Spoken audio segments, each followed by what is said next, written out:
Hey YouTube, welcome back to Tinker Tools. Today we're going to be talking about how Milwaukee's newest M12 subcompact drill compares to the 12 volt competition. So let's get into that on Tinker with Tools.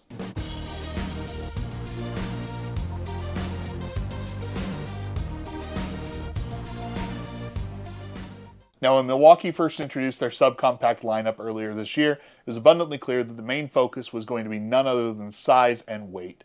And that certainly has resonated with a certain group of their users that were looking for a smaller, more compact option for the work they do. And while I've already done videos showcasing how these tools compare to the M12 Fuel, and understandably it's a bit behind, I do want to see how it compares to the rest of the 12 volt drills that I own, and just see, does Milwaukee's subcompact mid-tier option stand up to the rest of the lineup, or is it certainly going to be a step behind some of those tools?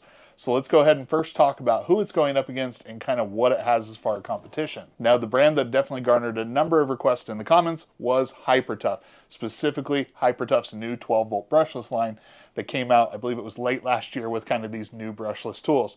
And overall, this was a big improvement over the Gen 1, and it certainly became something that was definitely a bit more competitive. Now, the biggest selling point with this tool is definitely the price, coming in right around that $40 mark, and you just cannot beat that in terms of just overall value. I do feel like if you're going to be getting it at that point, you're definitely going to want to also upgrade the battery, and that's where you start talking about getting up into the $60 and $70 price range. Right now, I've got it on the 4 amp hour battery. I don't actually own the 6 amp hour, but we are going to test it both on the included 1.5 and then also on this 4 amp hour to see how the performance is and see if this budget find can stack up. Now, next up in the budget category is also going to be the Skill. This one is one that you can routinely pick up either on Amazon or Lowe's for a decently discounted price. Not quite as cheap as what you're getting over here, but I think right out of the box you are getting a bit more performance. Now, obviously, with this form factor, not being a stem style pack, you are giving up a little bit of size, and this is going to be much closer in size to something in the 12 volt compact lineup. But overall, this is a solid drill, and definitely in the budget category, one of the easy recommendations for being a solid tool. Next up, from one of the more premium players, we're going to be talking about Bosch. And when I did the impact driver video a couple of weeks ago, the Bosch 12 volt impact driver is one of my least favorite tools that is out there. It is old, underpowered, and has some of the worst ergonomics that I've ever experienced on a tool. The drill, on the other hand, though, is actually still a pretty good drill and really quite compact. Now, it's never going to be a performance monster, but their drills, especially in their brushless lineup, I do believe have enough performance to be competitive and do a number of tasks while not necessarily overwhelming everything. But overall, it is a really solid tool and one that I still can get behind, even though it is starting to show its age. Now, the last competitor is going to be the DeWalt 12 volt Extreme. This is their latest brushless offering from DeWalt's 12 volt lineup. And if you follow that lineup, they kind of go through these periods of resurgence, and then they kind of seem to go dormant. That's where we're at right now. Now, this drill has been out for a while, and while it gets outclassed by the M12 Fuel, it is a very competent drill, and so I do expect that it is going to be one of the performance leaders tonight. And honestly, it's a solid drill. It's just not going to be quite as compact as those that have the stem style pack. Specifically, this is going to be the hammer drill. They have the same performance as the drill driver. I have the drill driver somewhere. I just wasn't able to find it tonight. All right, so now with all the drills in front of me, you basically have two different camps here of tools where you have your slide style packs. The benefits of these is going to be the ergonomics and the handle is going to be more traditional with what you'd expect, what you see in an 18 volt tool, but you definitely are not going to be getting as compact as what you're getting with something where the battery fits almost entirely in the handle. Now, for the sake of filming tonight, I do have these sitting on the larger battery packs, typically like a 4 through a 6 amp hour battery. But if you do put these onto the smaller batteries, they do get significantly more compact than even the slide style packs that are going to be there. Now, the trade-off for that is because the battery is fitting up into the handle, the grip and the handle on these tools is going to be a bit larger and a bit fatter. And for some people, that just doesn't jive with either their hand size or their preferred kind of style of grip. So that is going to be kind of the trade-offs here.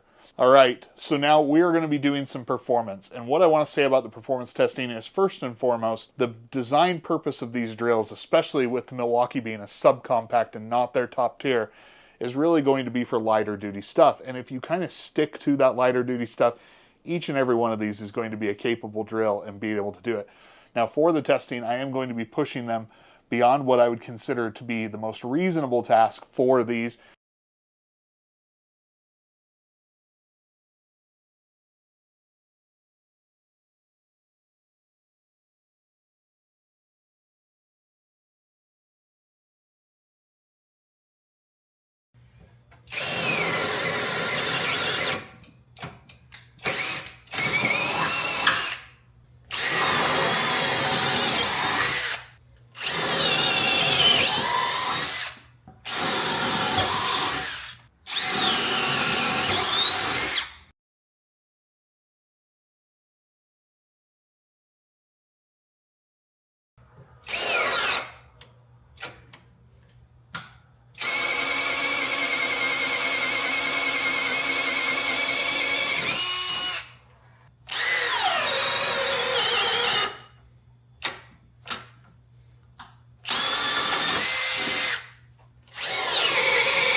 Now, at the time of filming, I have not seen the performance reviews, so I'll give you some commentary based on where they actually ended up. But what I will tell you is definitely down on the lower batteries, each one of these reaches their limitations pretty fast. The Hyper Tough really did not care to do any task on its lower battery. Even that half-inch twist bit, it did not want to power through on its smaller battery. The rest of the tools kind of can go through kind of up to a certain point. When you got up to that spade bit, that's where they started to struggle. But as soon as we move it up to the premium battery, the performance champion, in my opinion, is going to be the DeWalt. It's capable of pushing through quite a bit. And then really kind of the Bosch, Milwaukee, and to even some point the Skill are kind of right behind there. Now the Hyper Tough still finished in last place, but when you start to factor in the value of how inexpensive it is, I think that's where it kind of makes its case, even though its performance is down a little bit. All of these are going to be adequate for what I would consider to be kind of your lighter duty task, and they're all going to do a good job. And so really at that point, it kind of comes down to how it feels to you and how much you want to spend. I really do like the fit and feel of the DeWalt and, say, the Milwaukee, but I know a lot of people, if they're just looking for a lighter duty drill, probably are going to gravitate towards something like the Skill or even this Hyper Tough, which is starting to take that step forward and kind of make a name for itself and really do a lot. I think the big winner here in all of this testing is going to be the consumer, because whether you want to spend a bit more money or really stick to a budget and keep it kind of that lower tier pricing, you can find a tool that is going to be able to satisfy what you're looking to do, and it is going to do so on some pretty decent platforms. Now, clearly, the Milwaukee M12 platform is going to be the biggest and largest here, but the DeWalt and even the Bosch 12-volt platform, if you can still find it anywhere, does have a number of tools, and some of them are actually pretty good. Now, Skill has some decent tools on their 12-volt lineup, and Hyper Tough is getting more. So really, the consumer is the winner, in my opinion, because we have a lot of different options to be able to kind of pick a 12-volt lineup and go with it if that's what you're doing. Keeps the size and weight down, in a lot of cases can keep the cost down. It can really do it. Now, the big question I had going into this is the Milwaukee M12 Subcompact going to be competitive with the rest of these drills? And I think the answer is a resounding yes, but just like you probably could have suspected going into it, it is not the top performing drill here, nor would I necessarily expect it to be.